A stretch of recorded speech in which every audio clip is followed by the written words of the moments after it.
4. So there's a face off now? Or...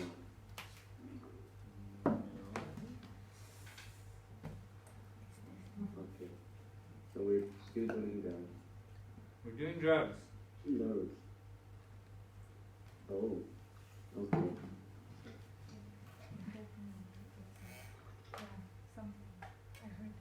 Oh, the cool Keystone dreams.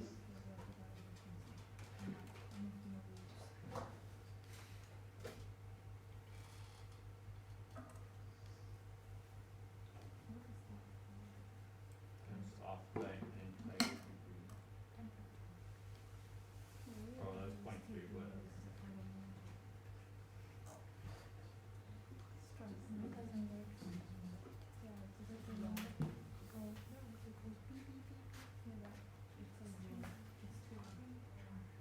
I can't see my chart.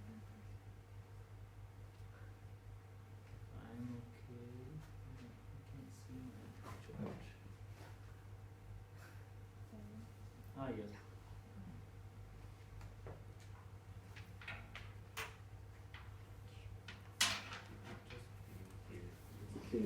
Yeah. Is it my file or is your camera not showing anything? Oh, snap. Let me see.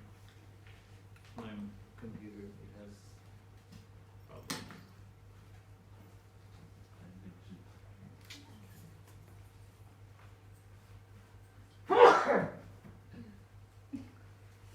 What's that mask? Did you see the laugh of bless you? Yeah, right? What the hell?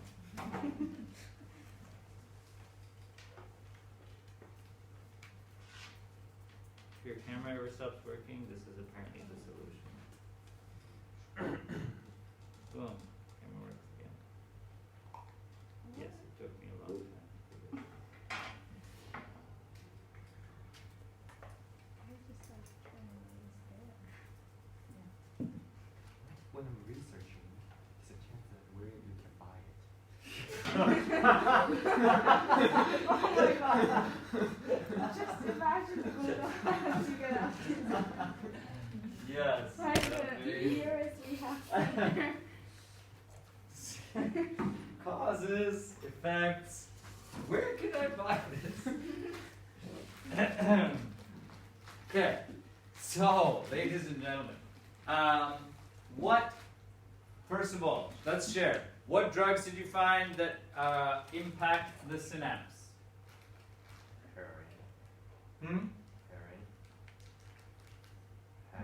Heroin. Heroin, yes. Okay.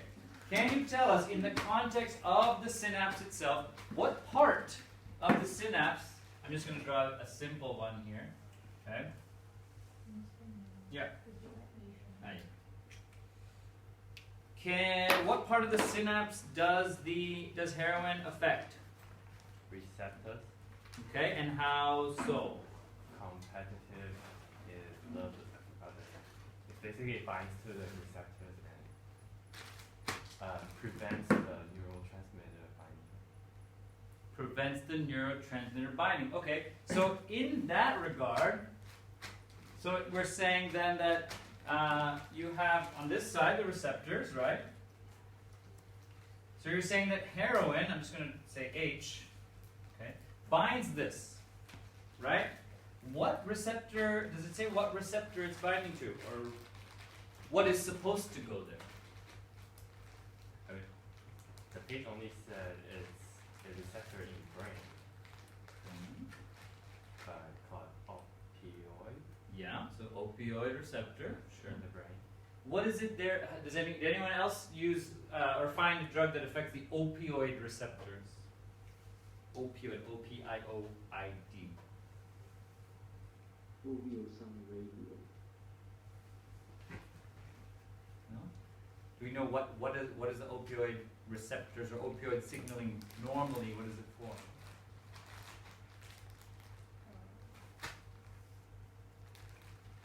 Because if heroin is added, it's something that's not supposed to be there. But the receptor is there, right? It must be there for something. For something depressing motion. Say again? Depressing motion. Depressing emotion, yes, in a sense. But I'm asking, my question is, what neurotransmitter is supposed to go there in normal context? Because you said competitively inhibiting, right? That means the heroin's getting in the way of something.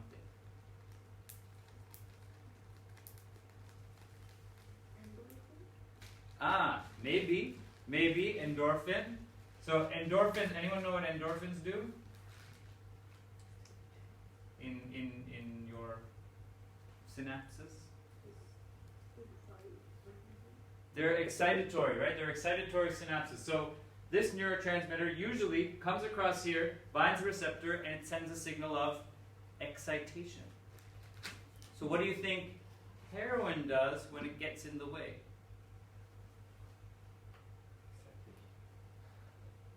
So I have endorphin here, but heroin is blocking. What is the result to the person? No effect. Numbness.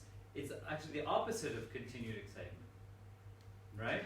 Instead of, it's not causing it to open, it's just getting in the way, right? So normally endorphin binds here, and then you get the excitation, you get the like happiness. But heroin, when it gets in the way, the excitation, the endorphin, isn't able to bind, and it's permanently sort of like dulled, right? And if you look into not the symptoms, but if you look into the effects of taking heroin or many opioids, what do they do? They dull your senses, they dull your feelings.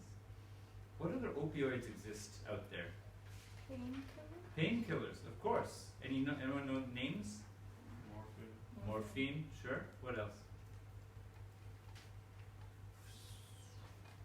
Okay, disconnected. Codeine, yeah. Codeine, if anyone's ever had their wisdom teeth taken out, codeine is like Tylenol 3. Is Tylenol with codeine. It has like an added opioid. So is it like what people get addicted to? Exactly. What are those? There's like some pretty popular names out there of opioids that people get addicted to. One that starts with O. Opium is also an opioid, yes, that's like way over there. Because heroin is actually like an opium like derivative, right? It's made from poppies.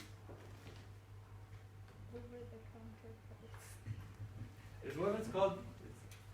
It's like a huge problem in the US and probably other places in the world. No one's ever heard of Oxy? Oxycontin, oxycodone. Oxy, just Oxy. This is what has. Oh, wait. He's back. Why does it always happen like that? It's like a massive conversation going on while they're connecting. Wait, what? You heard anything? No. Just Okay, like that's fine. Oxycontin. So this is a drug that's prescribed for pain, right?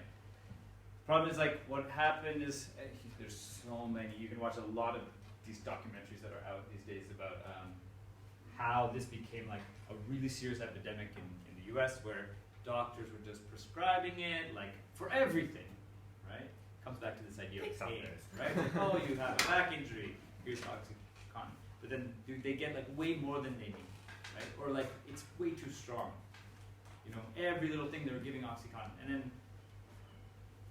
I mean, the other side of it is twofold. One, people take it for their pain and they're like, whoa, that works. Whoa, this is whoa, right? And then suddenly they're hooked and they can't live without like that rush again. That leads to either more finding oxy or heroin or other opioids. other side of it is people who have too much, and then there's people who are addicted who want it, so they start selling it, right? You suddenly have an illegal trade of oxy, right? So, scientifically speaking, what is it doing? It's suppressing the synaptic transmission, right? The happiness, not even happiness, but like excitation. If you watch these, I'm not going to tell you to go watch it, but like if you ever happen to come across a clip of someone using heroin, typically heroin is injected, right? So they inject the heroin, and like within like a second, they just like that's what the effect on their body is, just like rule, and then they're just like in that state, and it, I suppose, feels great for that moment, because like risk basically getting rid of all of like your sensations, right? Just like a rule, like a very nice, Inclusive, open-minded risk taker. that's a serious risk taker. I think there's still limits to risk taking. And then there's a really new one. The next thing, I don't know if it's an opioid or not. Like very recently, there's a drug that was starting to go around that was killing people. Ice? Very, very low doses. Like, Cannabis. sorry? No? It was like making its way, not, cannabis doesn't kill people. Ice? Unless you're killing someone because they stole your money that was earned by selling cannabis, I suppose. Dying from, anyway, we'll get to that. We'll get to that. Can't do this. Okay. No, another drug. It's like salt grain amounts were like killing people. No, that's similar to oxy. It's very similar, but this is newer than that. It starts with F. That, yeah, fentanyl. This is another very serious, like, opioid style painkiller. But like, and again, if you, like, in these documentaries, they're like, this is crazy. Like this, the amount of pain that you would need to have this prescribed to you is like extraordinary. Like you'd be like someone who got hit by a truck, like would need fentanyl. But they're just prescribing for everything. They're like, oh, your leg hurts? Okay, here, have this. And it's like a patch, right? The problem is, it's a patch, and the patch is like designed to release slowly. So what are people doing? They get the patch somehow, scrape the stuff out, right? And then they're selling it or using it. It's way too strong. Or mixing it with other drugs. Windows shut down. Very, very addictive. And very addictive, of course. So, dangerous stuff. So, anyway, back to the context. The context is that you need your synapses to, right, have this gap, to be able to cross the gap. A neurotransmitter from here, right, needs to exocytose, go here, to make you feel this, like, excitation. But if a drug gets in the way, you can cancel that out. Interesting. Okay. Anyone have another? Understand, Ilan? Yeah. So the drug will just get in the way of the neurotransmitters. Yeah. But then, and then that means that the emotion that is supposed to be transmitted and gone stays there. It just like, it's in the cleft and it has now nowhere to go. Like it wants to bind the receptor, but the receptor is occupied. But then like this, you will feel the emotion constantly. You will feel the lack of emotion. If that makes sense. So you Will be digested by the health. Eventually it will go away. Eventually it'll be broken down, just like any other transmission. Like you're not high for the whole time. I can't talk. Like, I need security. Like some measure of security. Feel free to talk.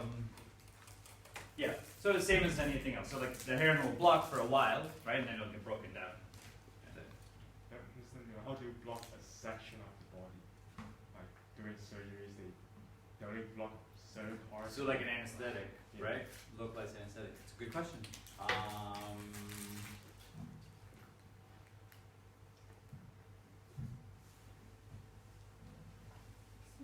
must be something, I don't know, I want to say like slow release or slow moving, but I don't know. See what you can find. And whether it's related to this. Any other drugs that you found are impact the synapse somehow? Well, I'll change this. Methamphetamine. Methamphetamine? What is that better known as? Ice. Ice, yeah, but even more commonly. Meth. It's meth. Crystal meth, right? How does it impact the synapse? What part of the synapse? Neurotransmitter. Breaking Bad. Okay, in Breaking Bad, exactly. What does it do? Tell me. It increased the amount of neurochemical dopamine. Dopamine, yes, dopamine neurotransmitter. So what does it do? It increases? Involves body movement, motivation, and reinforcement of rewarding behaviors. Rewarding behaviors. Think about this, right? Anytime you think of like what drugs do to you, rewarding behavior. Doesn't that sound nice? And wouldn't it be nice if you could make it more? Right? So dopamine usually causes, it's like a happiness thing, right? It's like a good sensation. Yeah, also that. Yeah. So if methamphetamines make more or release more? Or increase a lot. It So if you keeps make it it open, so it keeps on going. Keeps it open. So more dopamine is moving than normal. So like there's happiness and there's happiness on drugs. Right? There's happiness on methamphetamine. Right? And again, it's more something you have to like come across in like movies or TV, hopefully not in real life. But to see the effect on a human being on this drug, right? Did anyone watch Breaking Bad? No. Breaking Bad. No, you didn't watch Breaking Bad. Get me right, I am. Is it just the scientist who's making? Yeah. So I mean, quick summary is it's in the U.S., so it's slightly different. So there's a high school chemistry teacher, and his wife is diagnosed with cancer, and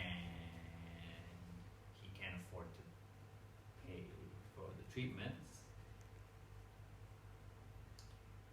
and then he resorts to making and selling crystal meth to raise the money. I am danger. Yeah, to treat his wife. That's how the TV show goes. It's pretty well. There's actually a really funny meme about Breaking Bad. It says, "If Breaking Bad was in Canada, wife gets cancer, cured at hospital. End of show. free healthcare. End of show." Finished in one episode. The U.S. is sad.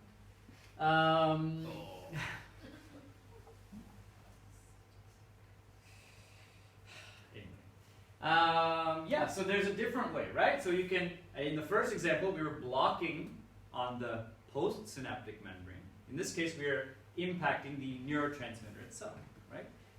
What I was going to say, so if you watch Breaking Bad and you see these people who use methamphetamines, anyone have an idea what might be the result in a person? What do they look like, or what happens to them? Yeah, usually, so methamphetamine is typically smoked. For ingestion. Yeah, and then, they are like very highly agitated, right? They do a lot of fidgeting motions, and they have a lot of energy, right? They're always moving around. They need to do a lot of things. That's because of the increased dopamine. Isn't it just coffee amplified? Is it what? Coffee amplified? Amplified is not enough of a word. There's not an amount of coffee that could But do it's that. kind of similar, like the dopamine. And serotonin? Yep, serotonin is the happiness one, right? No. It's blocked. It's to do with stress and stuff. And that part is blocked, and then dopamine is open. What am I thinking of? Something with C. Coffee. But yeah, it's way like, I mean, also, so that like, I think if you look at the release of what you get from caffeine versus these other like much more intense drugs, you'd see that there's quite a vast difference between the two in the amount of neurotransmitter release. Okay, can we do one more? Anyone find something interesting? Maybe something normal, like something over the counter, or like a medicine that you would take? Something that's normal. Like something that you might actually get from a doctor or be prescribed? I think classified as Yeah. Antidepressant, okay, so again, hopefully not, but okay, how does the antidepressant work? So antidepressant is prescribed for people who are feeling effects of depression to help them to feel better, right, or get back to their regular normal. How does it work in the context of the synapse? It inhibits the neurotransmitter like the serotonin. Okay. And it's like neurotransmitter that gives like happiness Mm-hmm. from like being recycled, so they are not recycled but remain in between the synapse. So it increases the communication between neurons, so it can cause that person more happy. Beautiful. Okay. So serotonin usually is the happiness one, right? Happiness neurotransmitter. So when it goes over here and signals, right, you get happiness. Okay. Now usually once it signals, after a while, it breaks down and comes back in, right? It should be recycled, but what the antidepressant drug is, it's acting as a block. It gets in the way of the protein channel, the pump, that would bring serotonin back in. So what does serotonin do? It's like, I guess I'm staying here. And it goes back, and it goes back and signals again. More happiness. happy for no reason. And just like it keeps, you just stay happy, right? So this is a way we were manipulating, right? You're manipulating the synapse, whether it's the release of the neurotransmitter, whether it's the amount of neurotransmitter, whether it's blocking the receptor, whether it's blocking its ability to be recycled. Any one of these, like something on either side could be adjusted to have an impact on the ability of, right, the impulse to traverse, to go from one side to the other. Good examples. Anything else worth sharing? Interesting things you've found out there? Interesting drug facts? Where to buy? Just tell me later. We'll talk about it. PM me later. We don't have to talk about it right now. Right now, no.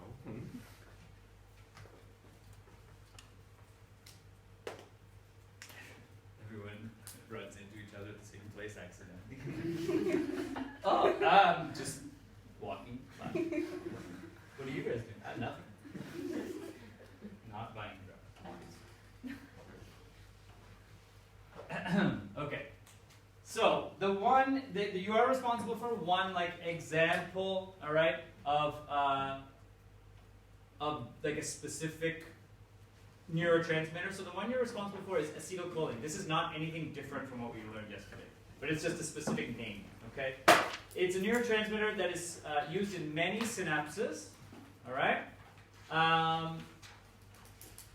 It has an enzyme that breaks this down very quickly, and what we'll see is some examples of how some drugs that affect either the enzyme itself or the channels or so on. So I'll give you some examples of how acetylcholine specifically actually follows the same things that you guys just said. Either can block the receptor for acetylcholine, affects its reuptake, increases its production, and so on.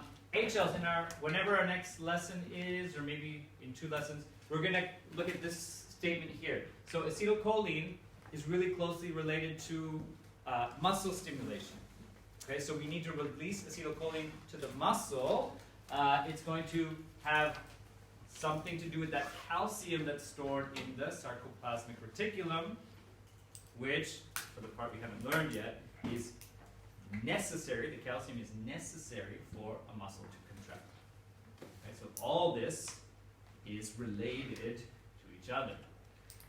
Okay, notice here, interfering with the action of acetylcholine can cause a range of effects from paralysis. And when you say paralysis, it doesn't have to be as serious as like your whole body is paralyzed.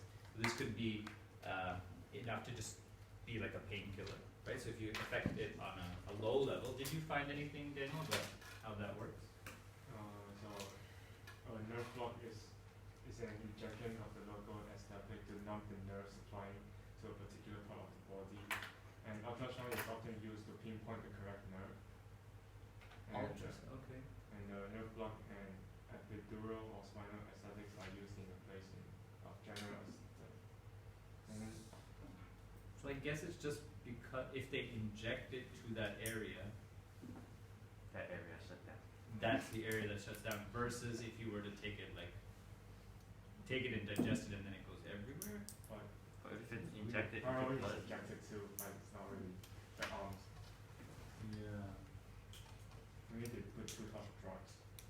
Like one drug is like that. Keeps it around there. I also think that no matter what, it's going to have only a certain amount of time, right? Like it's still going to break down eventually. So if you localize it to that area before it goes, Could it be limited? I'm thinking that too. Yeah. but if it's injecting into the blood, that's High concentration. No. Low concentration, Yeah. so it stays there. Like Maybe the lower. most of the. Yeah. So that it stays in that region, and then as it starts to spread out, it's probably like, think of like in chemistry like a half-life. I'm thinking maybe like it starts to break down as it, you know, the longer it stays in there, because it still doesn't last forever, right? Okay, so example. I mean, this is just like this diagram looks much more complicated than before, but it's really not. It's the same thing. Okay, vesicle, release, receptor, blah blah blah, recycle, brings it back in, reform. Notice some friends from HL, acetyl-CoA, coenzyme A, right? Coenzyme back to mitochondria, link reaction, and all these connections. Okay, this is the slide. Remind me to show you this HLs when you do the muscle thing. Okay. So how do most drugs work? Like we said in all these examples, they do something to affect the neurotransmitter's ability to function. Okay, all these examples we said. So many of you mentioned these. Dopamine. So again, you don't need to know these specific names, but dopamine, serotonin, and then we just said acetylcholine. This graph is kind of cool. It sort of tells you like what these neurotransmitters are responsible for, and just like we said, I think we said all three of these examples, right? Except instead of blocking, we said increased release of neurotransmitters. And so this is just how we can manipulate. I think that's a good word to use. It's manipulating synaptic transmission for our benefit.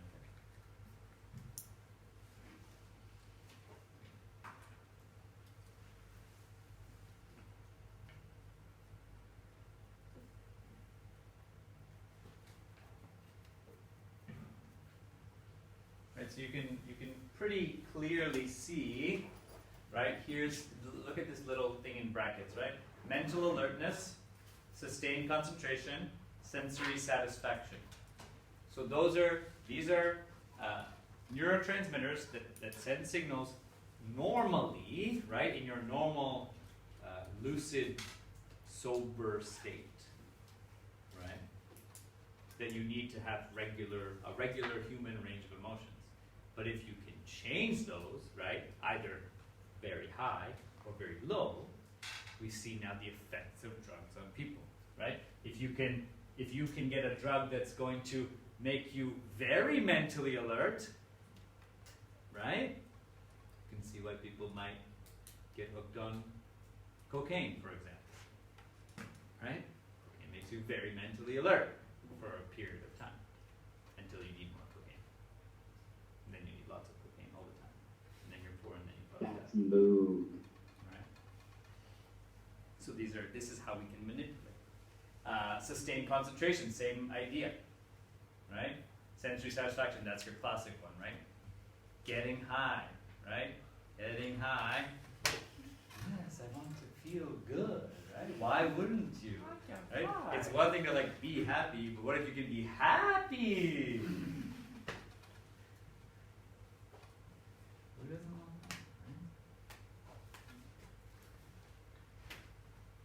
that, right? This is a good example. I think, did we look at this in IG?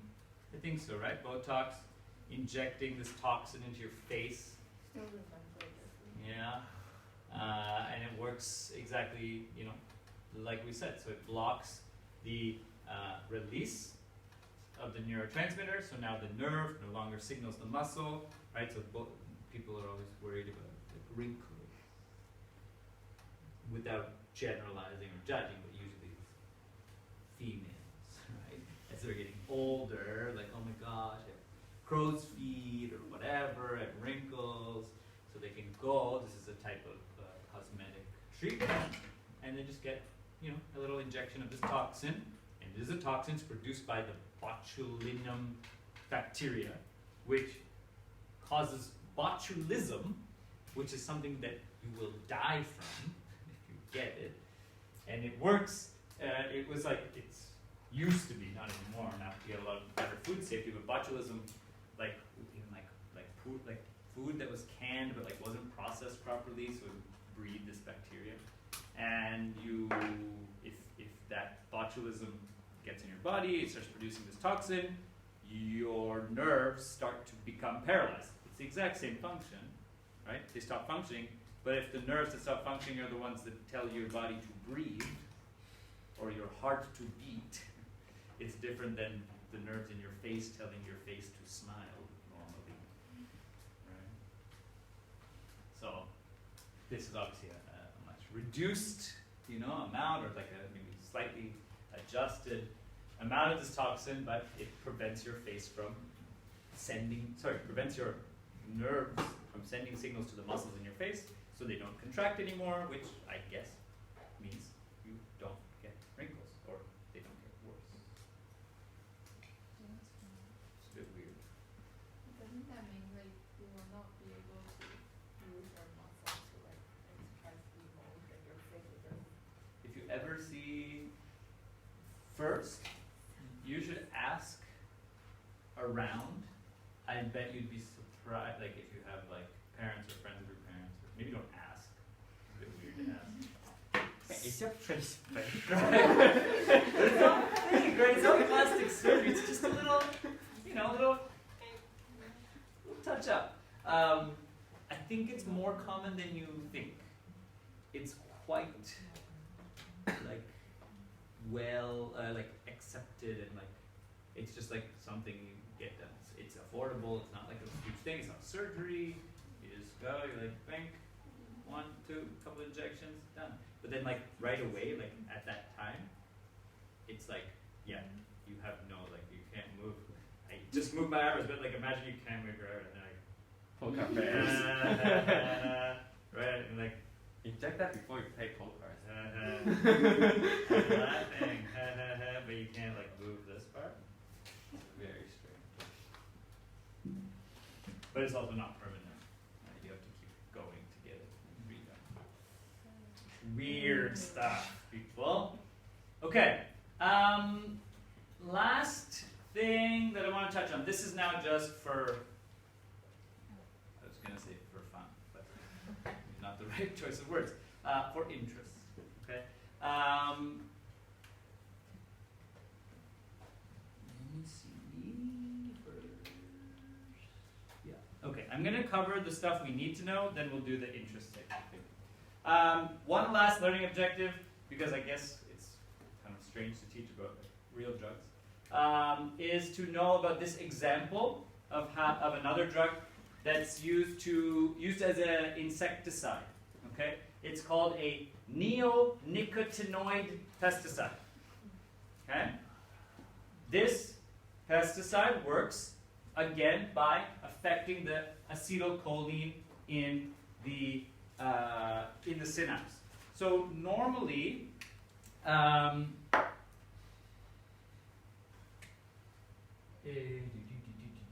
there are acetylcholine receptors found in the central nervous system. The central nervous system is like the main, like the spinal cord, right? In the central nervous system of insects. And neonicotinoid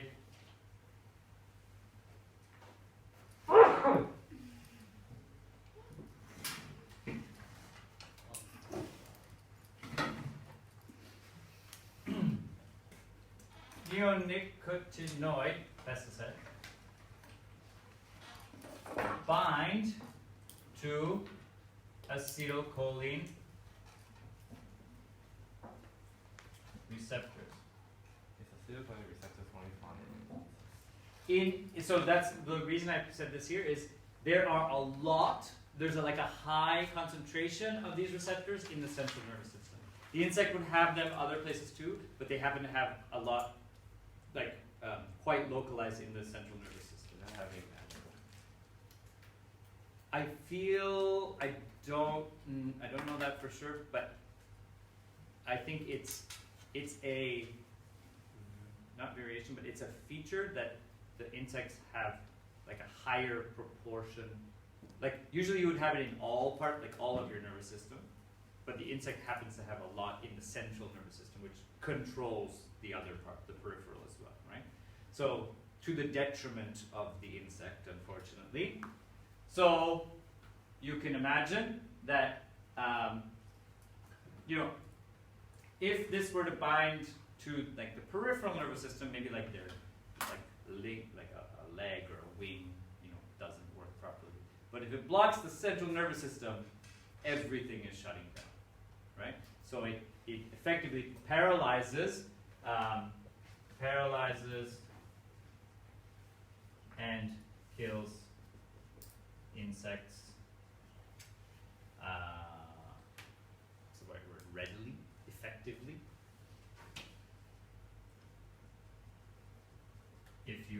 If that's your goal, if your goal is to kill the insect, then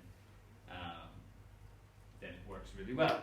But of course, this poster is kind of saying like maybe this is not the best because it's not very specific, so it kills kind of all insects, and you don't want to kill all insects because some insects are important, like bees and butterflies, the pollinators that do the work of helping us grow our food.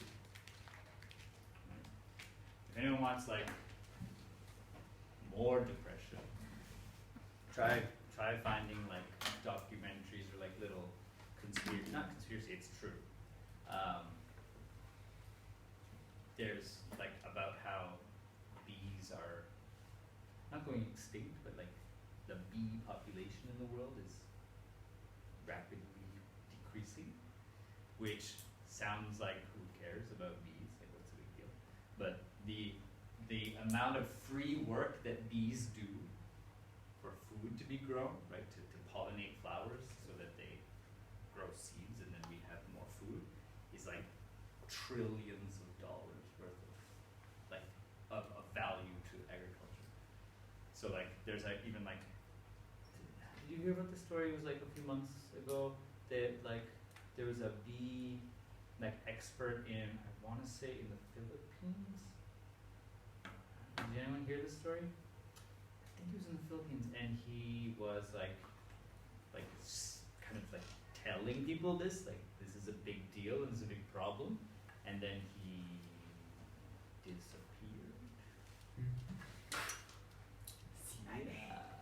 He hasn't been seen. I think he was like trying to pressure the government, like saying this is a problem, we gotta stop him. I don't remember exact details, but yeah, he's now gone. Lots and lots. Never stops. Okay. What do we got here? Okay, this is just nature of science. Yay, work together, teamwork.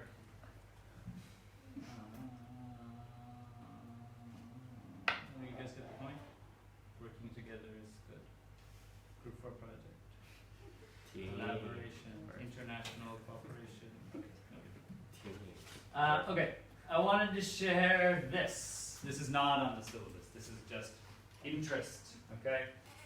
Realistically speaking, if